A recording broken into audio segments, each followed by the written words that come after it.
Iniciamos ahora el tratamiento de la infección por VIH en la parte 2 de esta serie.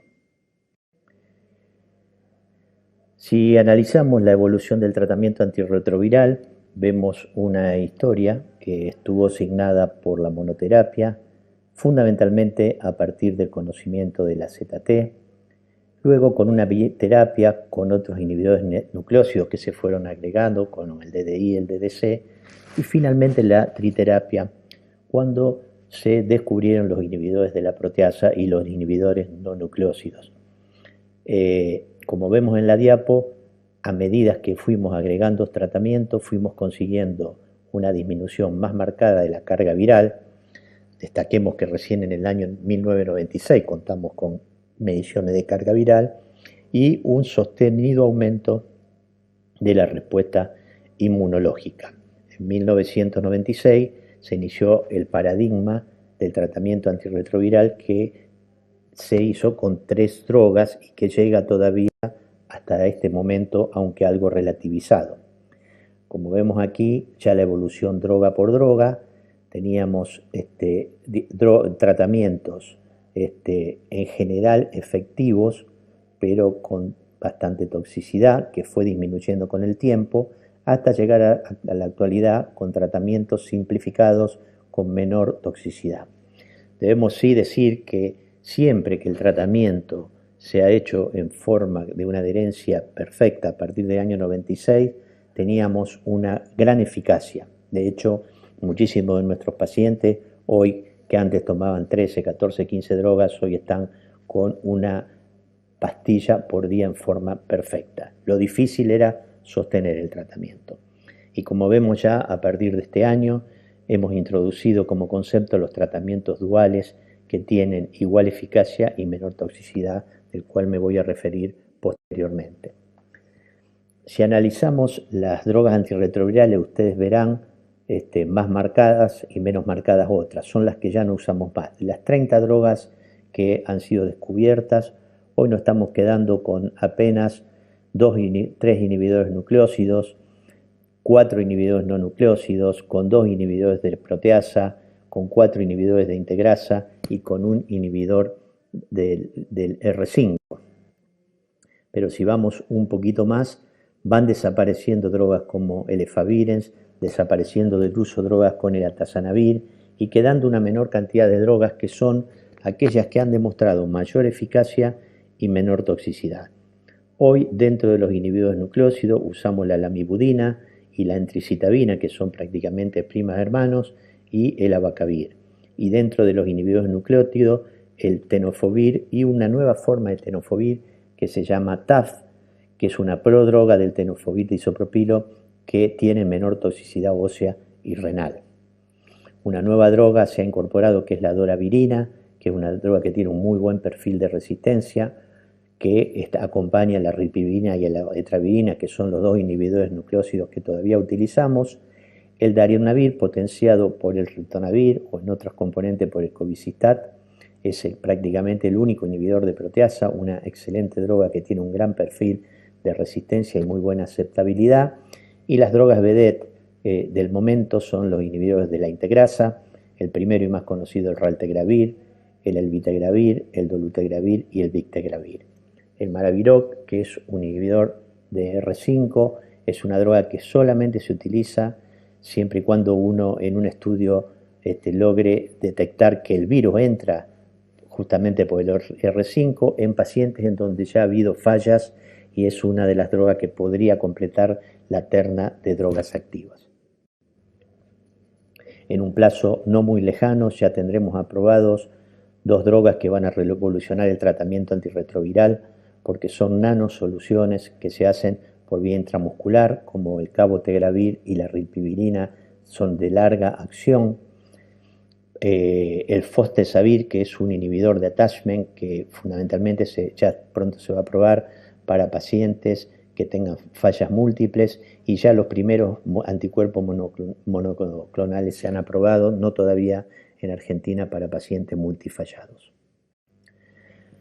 Si hablamos de combinaciones fijas, estas combinaciones que las vemos en una sola cápsula comprimido por día, tenemos el tenofovir asociado a la entricitabina o a la lamivudina más el efaviren, el tenofovir asociado a la entricitabina y la rilpivirina o al elbitagravir y el cobicistat, el TAF asociado a la entricitabina, el elbitagravir cobicistat, el abacavir, la miudina dolutegravir, el TAF con la entricitabina, el darunavir cobicistat, el TAF con la entricitabina y bictegravir y hace muy pocos días el TAF con la entricitabina y la doravirina.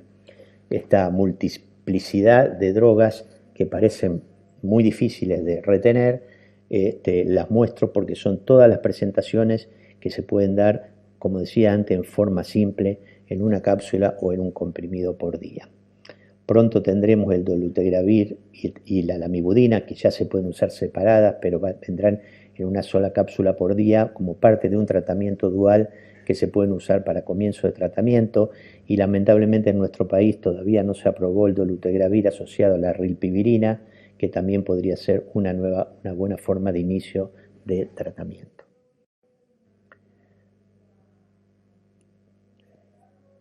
El estudio STAR demostró que el comienzo de tratamiento debía ser lo más inmediato posible, porque cuando se comparó pacientes tratados en forma inmediata con más de 500 CD4 con pacientes que esperaban el descenso, había un riesgo aumentado a tener eventos graves o muerte. La diferencia a lo mejor estadísticamente no fue demasiado, 4.1 a 1.8, pero lo necesario como para decidir a partir de ese momento, que fue en el año 2015, que todos los pacientes deberían ser tratados independiente del número de CD4 e independiente de la carga viral.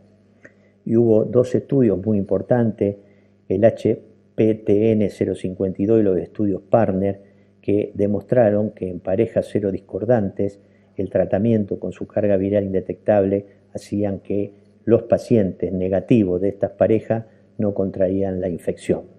Hubo una disminución del 96% de la transmisión en el estudio 052 y en los estudios Partner con 1.596 parejas años seguidas no hubo ninguna transmisión. A partir del fin de este estudio se dictaminó o se elevó la frase que indetectable es igual a intransmisible.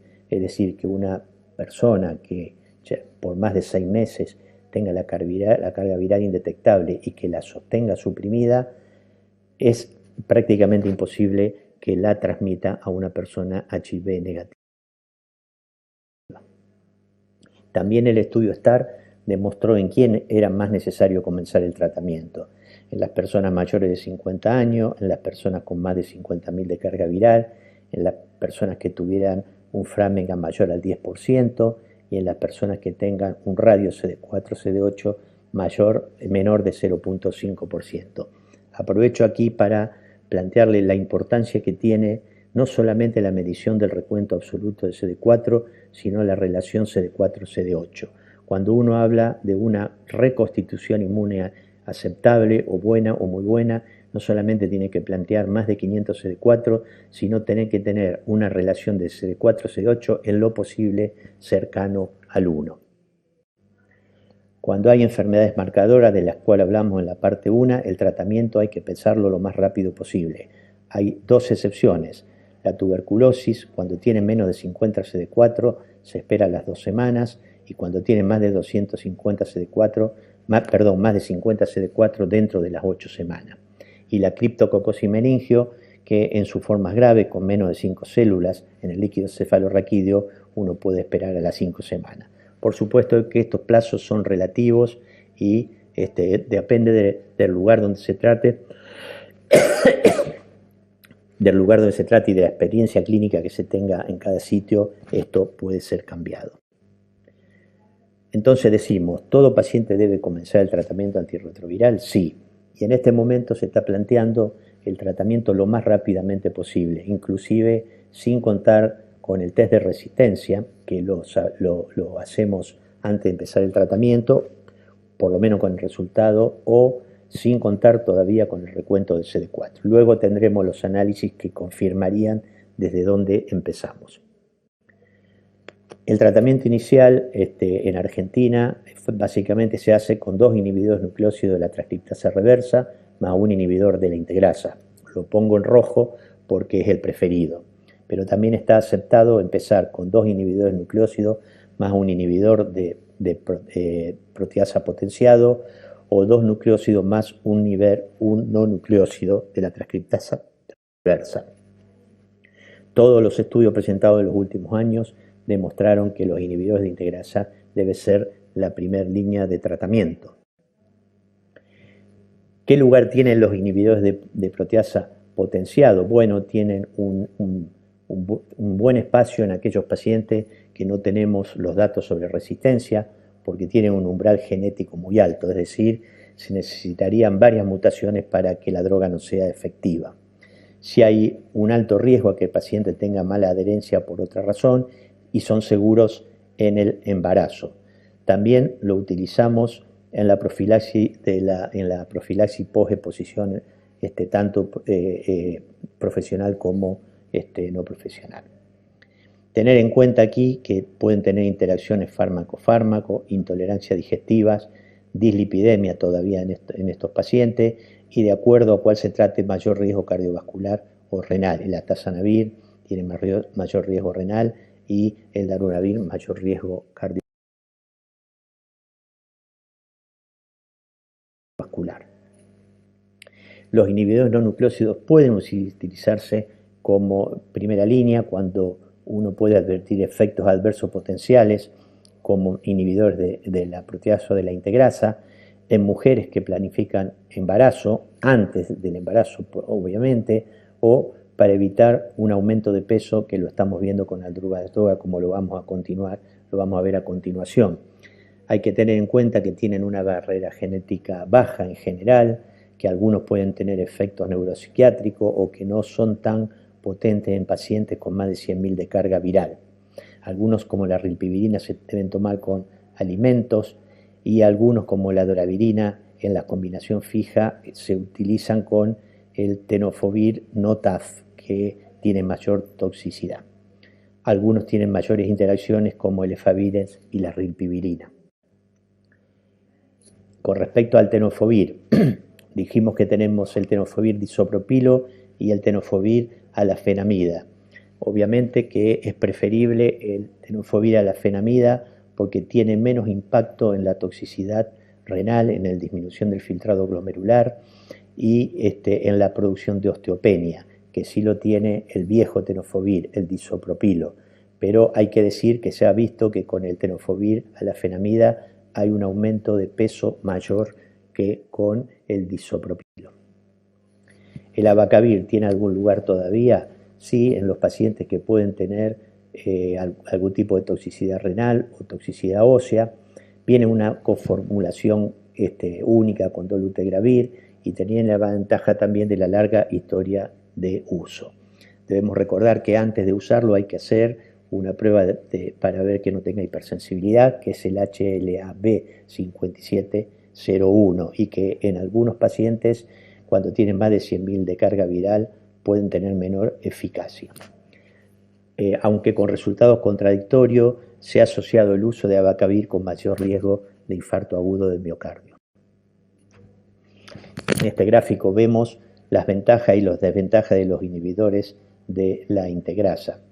Están en orden de raltegravir, elvitegravir, dolutegravir, abictegravir, al tiempo de uso, más experiencia con raltegravir, menos con victegravir.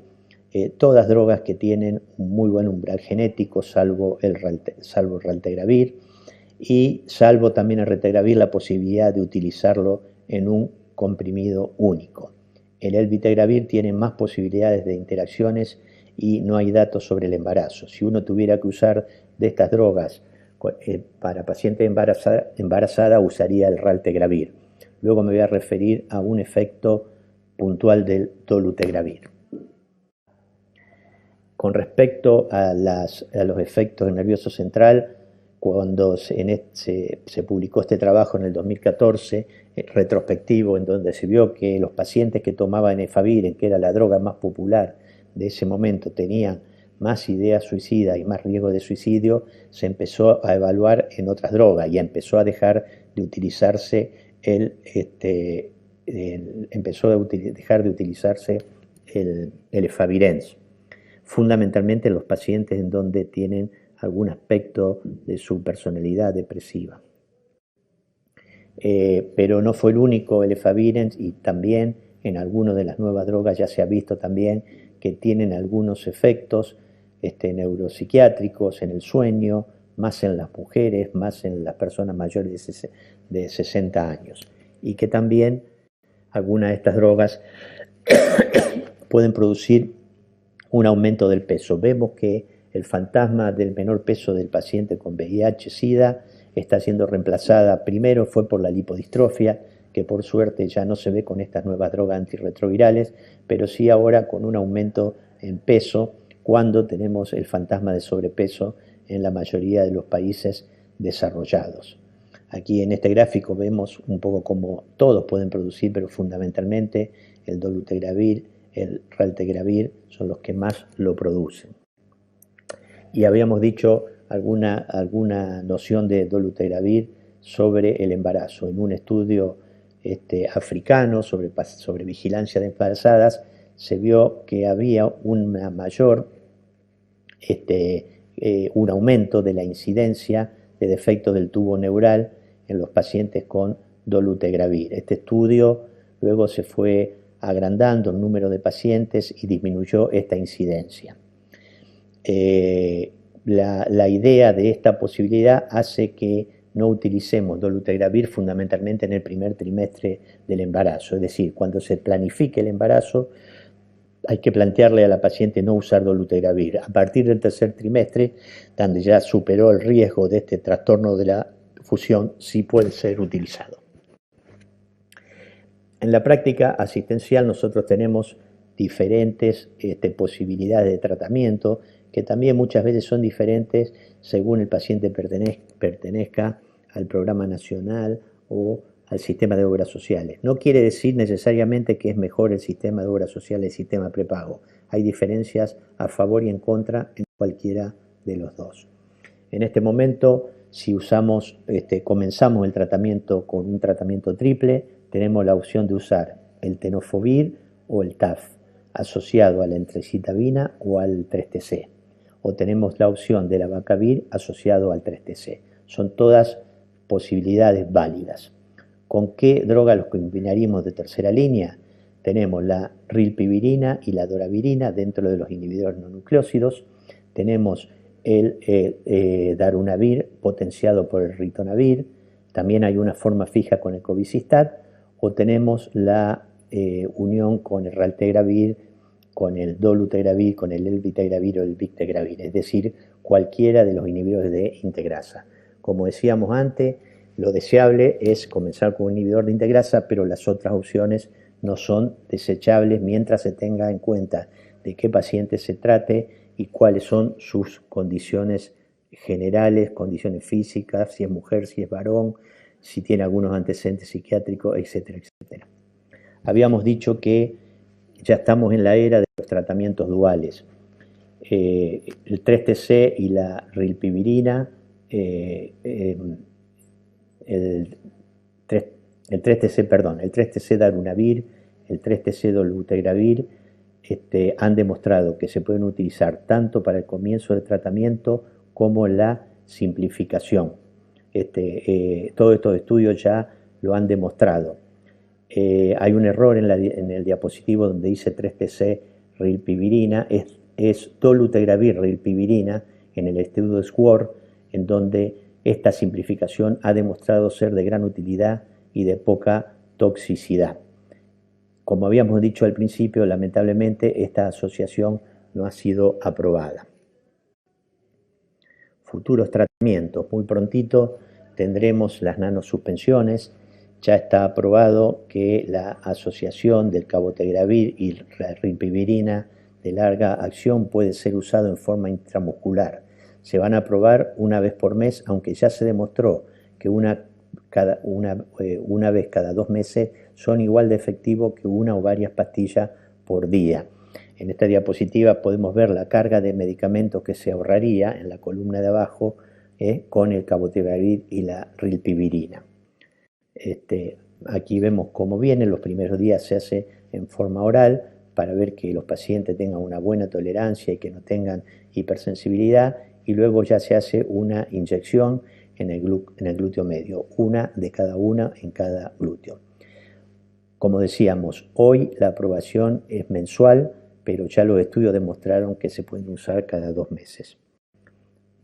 Habíamos hablado antes del fostensavir, también próximo a aprobarse en pacientes en donde ya por haber fallado muchas veces, fundamentalmente por mala adherencia, debemos utilizarlo. Una droga muy prometedora se llama islatravir y es una droga que tiene distintos mecanismos de acción y una acción prolongada que inclusive tendría en distintas etapas del tratamiento y de la prevención tendría lugar. Y como decíamos también, los primeros anticuerpos monoclonales ya se han aprobado en pacientes multiresistentes. Cuando hablamos de esta multiresistencia hablamos de casos excepcionales de pacientes que a lo mejor comenzaron a tratarse a principios de la década del 90 y llegaron agotados aquí por múltiples cambios. Hay distintos tipos también de nuevos anticuerpos monoclonales y neutralizantes que van a tener un lugar en un futuro inmediato.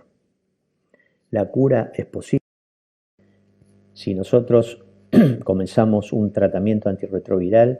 Vemos que rápidamente, en general a los 3 meses y nunca más de los 6 meses, la carga viral se hace indetectable. Podemos medir usualmente hasta 20 copias y hay formas ultrasensibles de medir hasta 1 copia.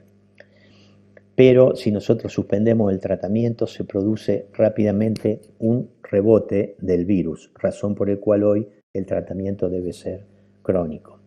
Y esto tiene que ver con que el virus sobrevive en los reservorios y que si no eliminamos el reservorio va a ser imposible curar esta infección. Las estrategias para la cura, justamente una es erradicar el reservorio latente, otra es la curación funcional después de suspender el tratamiento. Erradicar el reservorio significa la eliminación de la replicación competente del reservorio por lo menos cerca de 4 log.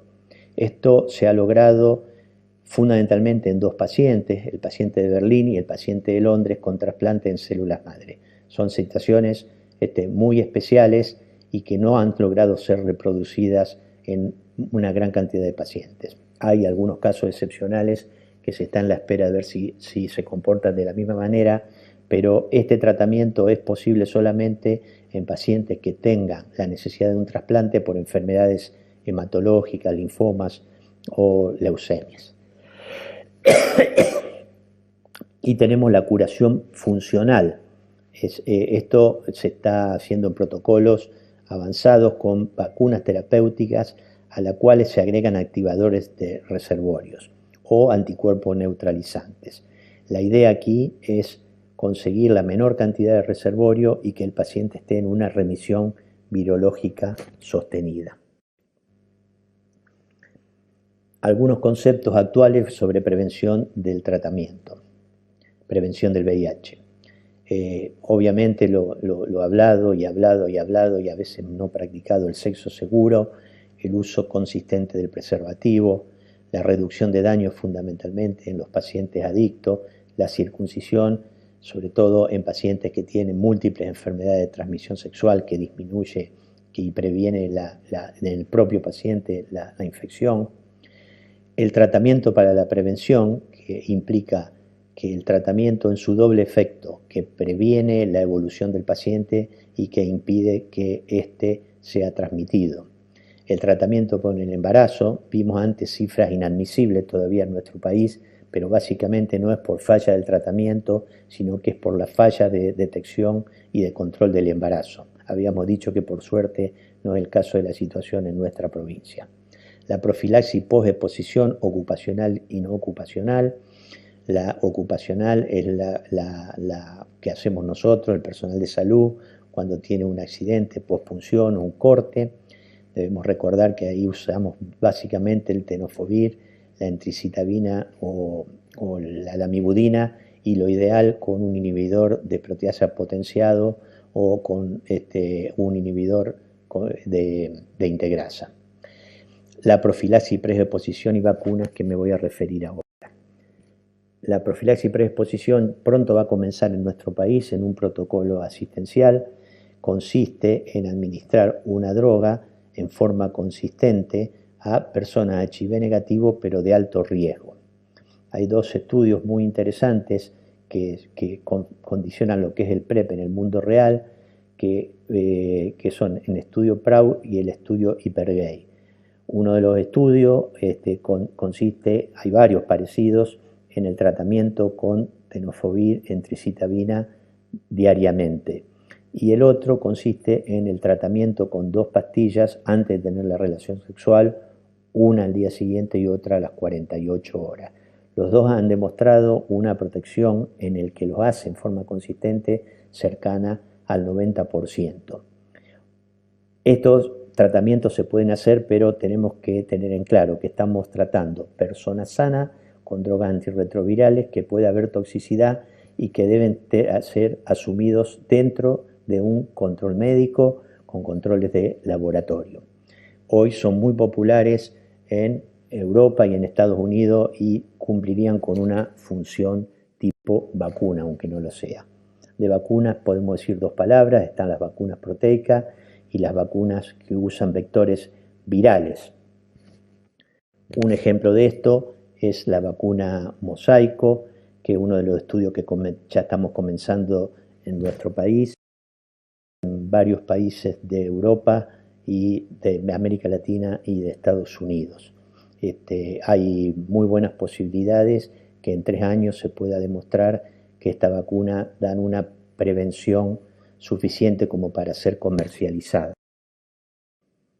Son 4 dosis, una en el día 0, a los 3 meses, a los 6 meses, al año, y luego se hace una semana de seguimiento.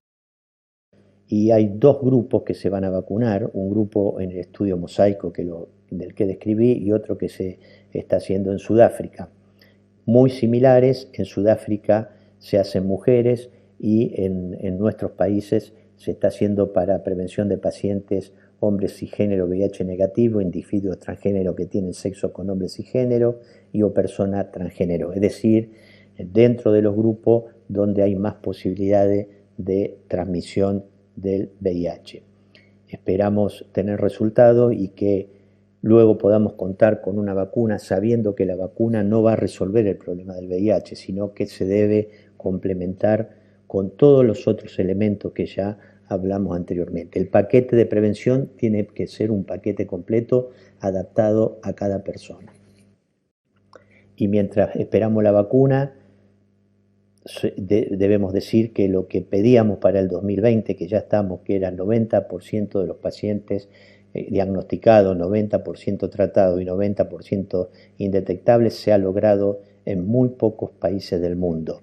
Nosotros todavía, aunque hemos mejorado, estamos lejos. El objetivo para el 2030 sería 95, 95, 95. Si mejoramos con los métodos de prevención y tenemos una vacuna, es muy posiblemente que logramos este objetivo y que en el 2030 la enfermedad por VIH deje de ser una epidemia y se transforme en una enfermedad ocasional. Muchas gracias por su atención.